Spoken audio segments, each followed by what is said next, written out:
ચા પીવી જોઈએ. આમ લેપટોપ ઉપર થપ થપ કરીને ગુસ્સો ના ઉતારવાનો હોય. સમજ્યો? મમ્મી એવું કઈ નથી. એવું જ છે મમ્મીજી. નહીં તો કોઈ આપણને ફોન કરીને અર્જન્ટલી મળવું છે, હું તને એડ્રેસ મોકલાવું છું, ત્યાં તું ફટાફટથી પહોંચી જા અને પછી પોતાનો ફોન સ્વિચ ઓફ કરીને બેસી જાય. એવું ચાલે? તું રહેવા દે.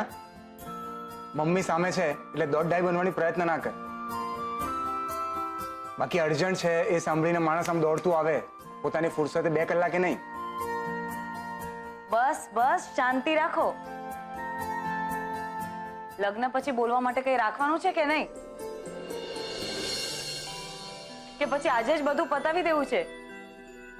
તું કેમ ના આવી, તે ફોન કેમ ના ઉપાડ્યો, એ બધું મૂકો ને. અત્યારે એકબીજાની સાથે છો તો પછી મુદ્દાની વાત કરો ને. એ તો કરીશ જ મમ્મી, પણ એક વાત કે તું, હું ઘરે છું એ વાત તે સેજલને કરીને. સમજાઈ ગયું મને. એટલે અહીંયા પણ મારી વિરુદ્ધ ટીમ તૈયાર થઈ ગઈ છે એમ ને? જોયું મમ્મીજી, આને કહેવાય જલકુકડો. બોલ, તારે શું વાત કરવી હતી મારી સાથે? એ જ કે ઉત્કર્ષ તારા ઘરે આવીને કિંજલની અને પપ્પાજીની બધાની માફી માંગવા તૈયાર થઈ ગયો છે. પણ એની એક શરત છે કે કિંજલે પણ એની માફી માંગવી પડશે. તો સેજલ, તને શું લાગે છે કે કિંજલ ઉત્કર્ષને સોરી કહેશે? કહેવું તો જોઈએ. હું પણ એને એકચ્યુઅલી એ જ વાત સમજાવતી હતી કે બીજું બધું જ ઠીક છે, લાફો નહોતો મારવો જોઈએ. એટલે જો બંને તરફથી સોરી કહેવાય જતું હોય તો પછી બેસ્ટ છે.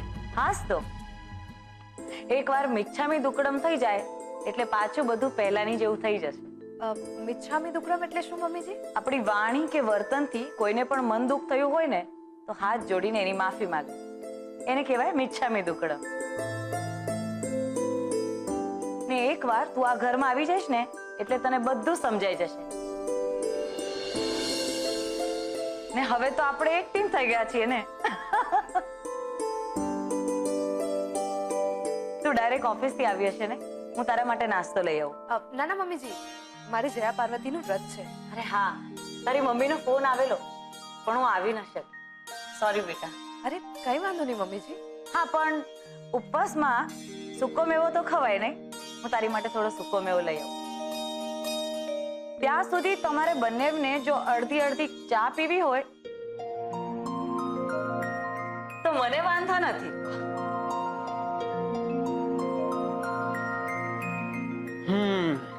શું કહે છે? એક જ કપમાંથી આપણે બે ચા પીએ? જાણે હવે. અરે શું જાણે હવે? રૂપેશ સાહેબ, આ પૈસા, સાકર, દૂધ અને ચાની ભૂકી પછી જે પૈસા બચેલા છે ને એ છે. અને સાહેબ, આ રસીદ, લાઇટનું બિલ પણ ભરાઈ ગયું છે. ગુલાબ, કિંજલબેન, તમે અહીંયા શું કરી રહ્યા છો? તમને ડોક્ટરે આરામ કરવાનું કહ્યું છે ને? હા બાપા હા, પણ આ તો તારો અવાજ સાંભળ્યો ને તેમ થયું કે લાવ ને જઈને પૂછી આવું કે સ્પોર્ટ્સ ક્લબનું કેમ ચાલે છે. એ બધું બરાબર ચાલે છે. તમે ઉપર જઈને આરામ કરો, નહીતર અમે તમને નથી ઓળખતા. પપ્પા જોયા જોયા મોટા સાહેબના રોબ મને ધમકી આપી રહ્યો છે, એ પણ તમારી સામે. હા,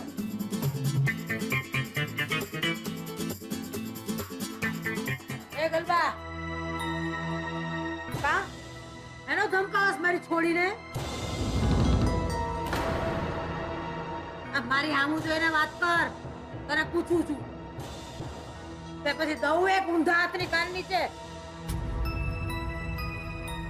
જા હાલતી નોધા કામે લાગ. મને છોડી હારે બેહીને ના ખબર અંતર તો પૂછું. ના બેટા, કેવું છે તને હવે? સારું છે ને? હા બા, એટલે જ તો દાદરો ઉતરીને નીચે આવી. ને હવે આવી જ છો તો મોરયો ખાઈને ઉપર તારી રૂમમાં જજે, તારા માટે ખાસ બનાવ્યો છે. તે મીરા બહુ મોરૈયામાં મીઠું મીઠું તો નાખ્યું ને? ના ના, એટલે પૂછવું પડે છે. કે માંદી છે કરીને દયા ખાવામાં ભૂલી તો નથી ગયા ને? કે હજુ એનું જયા પાર્વતીનું વ્રત પૈતું નથી? હા બા, મને યાદ છે. અને કદાચ હું ભૂલી જાઉં ને તો કિંજલ ભૂલે એમાંની નથી. લે તે ઈ તો હારું જ છે ને કા? આ છે ને જયા પાર્વતીનું વ્રત આ વરનું ઈ સેજલ અને કિંજલ માટે છેલ્લા જ છે. પછી ઉજવણું ક્યાં આપણા માથાનો દુખાવો જ કા? અરે એકવાર સાસરે વળાવી દે ને એટલે ટાઢા પાણીએ ખસ ગઈ.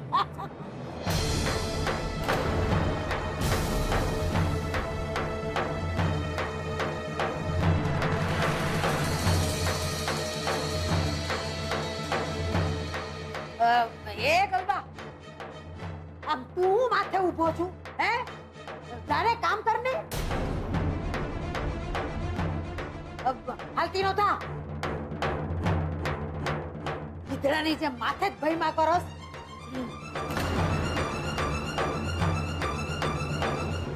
અરે જાને પૈસા આ જો દરવાજો આમ છે. હાલતી નો થા.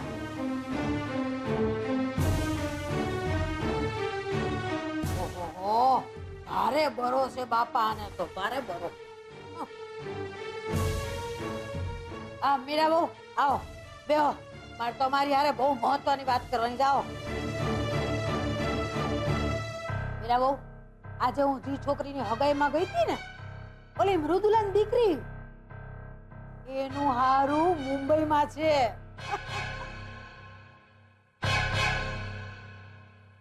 અરે પાર્ટી બહુ સદ્ધર છો. પૈસા ટકે એકદમ સુખી નહીં. સાંભળ્યું છે એના દેર હાટુ છોકરી હોતે છે. અરે સાંભળતાની હાથે મને વિચાર આવ્યો. ફૈડા કોરમાં ફૈડા આપણી કિંજલડીને. આટલા વર્ષોના જયા પાર્વતીના વ્રત કિંજલડીને લેખે લાગ્યા હો પૈસા. બા, મારે આટલી જલ્દી લગ્ન નથી કરવા. ને હું નથી ઈચ્છતી કે આ વખતે મને કોઈ પણ જાતનું દબાણ કરવામાં આવે.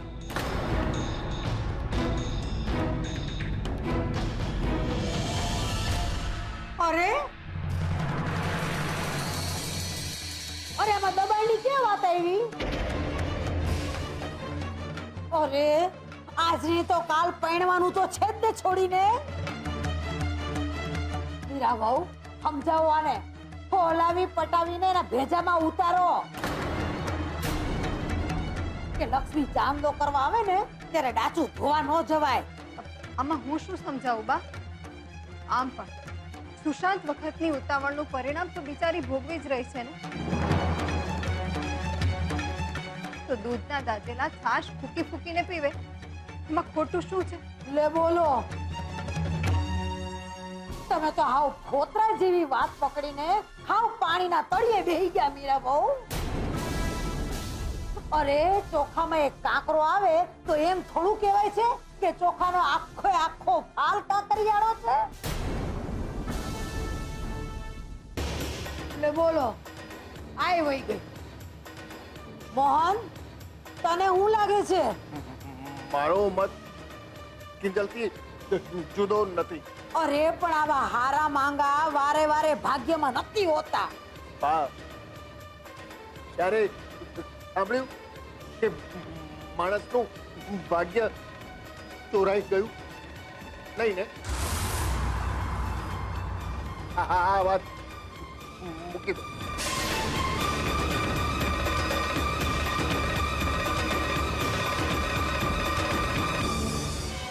કપાળ જવા દો મૂર્ખા. તારી કિંજલડી જ તો મારા રાહુલના માર્ગનો કાંટો છે.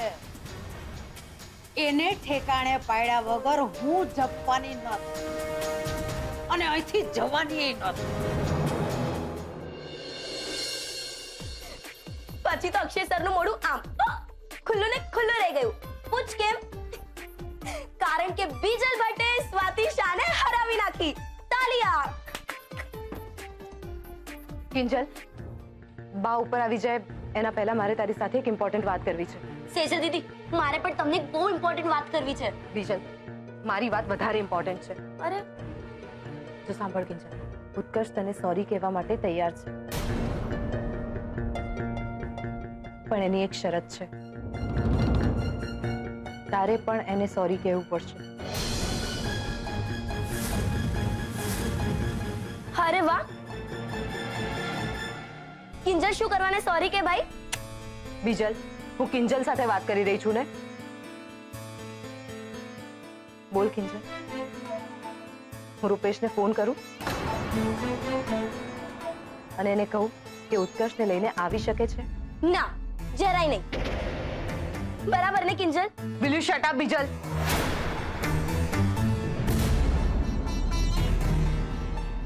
કિંજલ, હા કે ના કંઈક તો બોલ.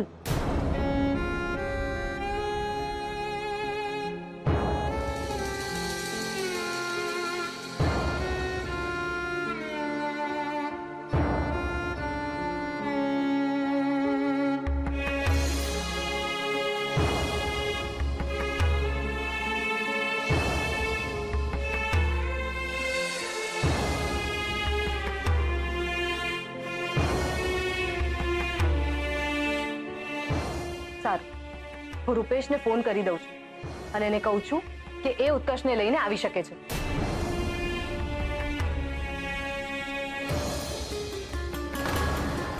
હા રૂપેશ, આવી જાઓ તમે બંને. કિંજલ પણ સોરી કહેવા માટે તૈયાર થઈ ગઈ છે.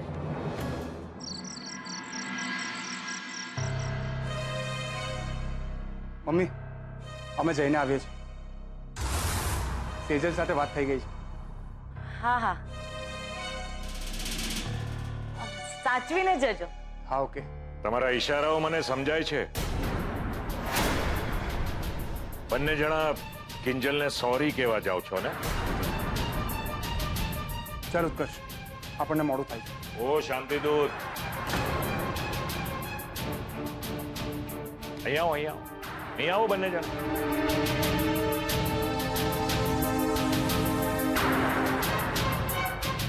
હું જે પણ કંઈ કહું છું ને એ સમજીને કહું છું.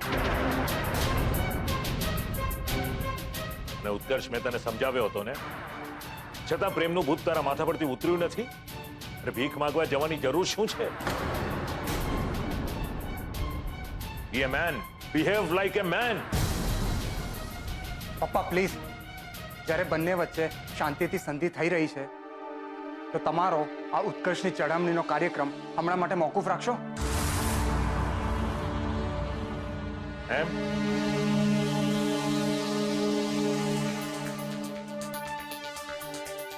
તું શું તારી જાતને કૃષ્ણ ભગવાન સમજે છે?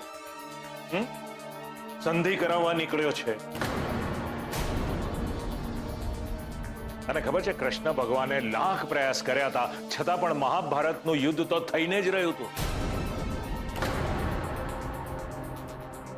મારી વાત માનો, સામે ચાલીને નાક કપાવવા જવાની જરાય જરૂર નથી. અને રૂપેશ, તું એ ન ભૂલતો કે તું એ ઘરનો થનાર જમાઈ છે.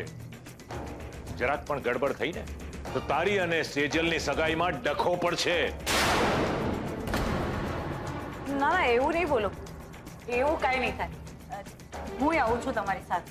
હા, પણ જો છોકરાઓ, માફી મળે કે ના મળે, મગજ ઠંડુ રાખવાનું છે. અમે આવીએ. ચાલો.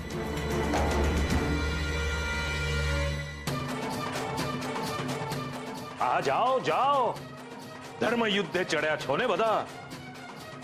જાઓ એટલે ખબર પડશે કેટલી માફી મળે છે અને કેટલા અપમાનના ઘૂંટડા ગળવા પડે છે. આવું તો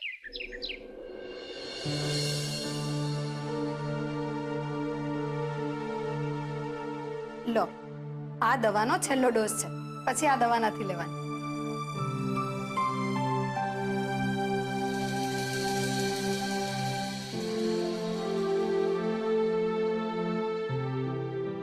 કિંજલ,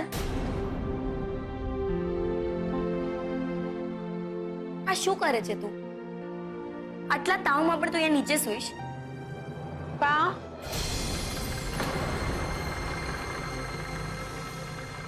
તે ઉપર જગા જ ક્યાં છે? અને તાવમાં છે ને આટલું છેટું હારું નકામો ચેપ લાગે. બસ મારી સામે મોઢું ખોલ્યા કરતા જઈને દરવાજો ખોલ. એક તો છેવડી બટાકા જેવડી ના જા.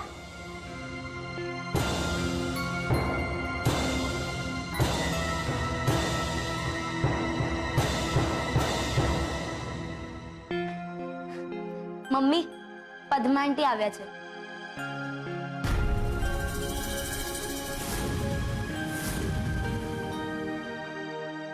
જય શ્રી કૃષ્ણ આંટી.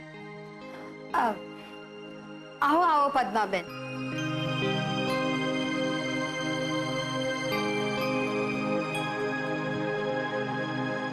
આવું તો મારે જયા પાર્વતીની પૂજાના દિવસે જ હતું, પણ શું છે ના આવ્યો.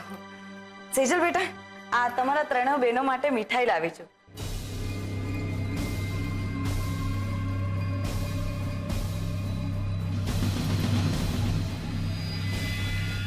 અને ઉપવાસમાં માવાની મીઠાઈ તો ચાલે નહીં? હા, મીઠું એટલે કે ખારું ના ખવાય, બાકી ઉપવાસમાં માવાની મીઠાઈ તો ખવાય જ. બેસો ને તમે લોકો.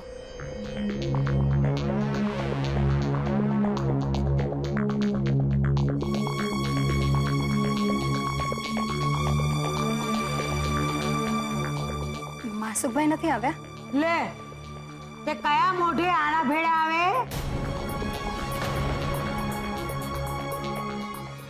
ના, એટલે જયા પાર્વતીના વ્રતના દાડે જો તમે આવ્યા હોત ને તો કદાચ આજે તમારા બેની જ એટલે કે તમારી અને રૂપેશ કુમારની સવારી આવી હોત.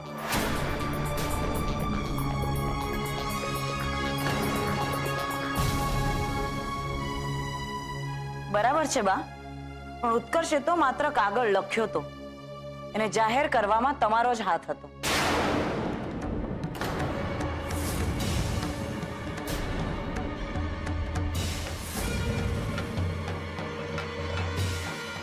પણ અત્યારે હું અહીં આ વાત કરવા નથી આવી. મોહનભાઈ, મીરાબેન, ઉત્કર્ષ તમને કંઈ કહેવા માંગે છે, અને કિંજલને પણ.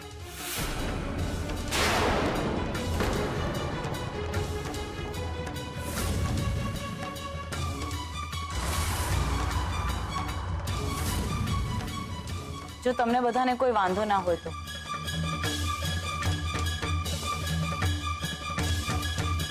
ઉત્કર્ષ, જા.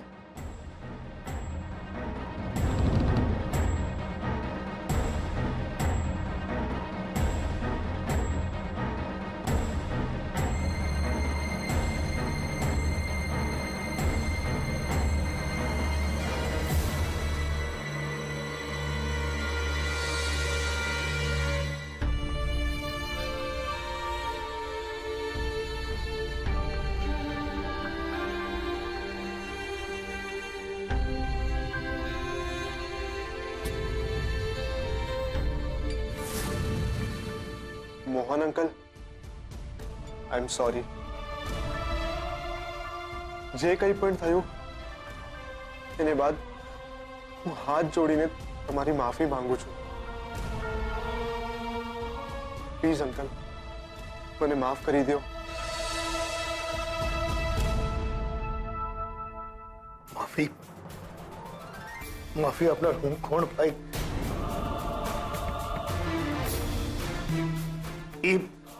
એ પણ કિંજલનો અધિકાર છે.